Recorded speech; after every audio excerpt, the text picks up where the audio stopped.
రాజశేఖర రెడ్డి గారి కళ, ఏ కళ అయితే రాజశేఖర రెడ్డి గారు రాహుల్ గాంధీని ప్రధానమంత్రిని చేయాలి అని మనస్ఫూర్తిగా కోరారో అది నెరవేర్చడానికి రాజశేఖర రెడ్డి గారి బిడ్డ మనస్ఫూర్తిగా పనిచేస్తుంది. ఈరోజు రాజశేఖర రెడ్డి బిడ్డను కాంగ్రెస్ పార్టీలోకి ఆహ్వానించడం జరిగింది. కాంగ్రెస్ పార్టీ ఏ బాధ్యత మా మీద ఉంచినా ఆ బాధ్యతను విశ్వాసంతో సంపూర్ణంగా నెరవేర్స్తామని కూడా మనస్ఫూర్తిగా మాటిస్తున్నాం. Thank you.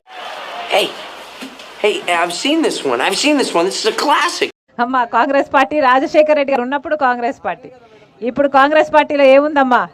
సేవ చేసుకుని రాజశేఖర రెడ్డి గారి బ్రతికున్నంత కాలం ఇంద్రుడు చంద్రుడు అని పోగిరాడే. మరి రాజశేఖర రెడ్డి గారు ఆ పార్టీని 2 సార్లు ఇక్కడే కాదు కేంద్రంలో కూడా అధికారంలోకి తెచ్చాడే. మరి అలాంటి ఆయన చచ్చిపోతే ఆయన పేరును FIR లో చేర్చిన పార్టీ ఏది? కాంగ్రెస్ పార్టీయే కదా. మస్తు షేడ్స్ ఉన్నారా నీలా. అబ్బో కమల్ హాసన్.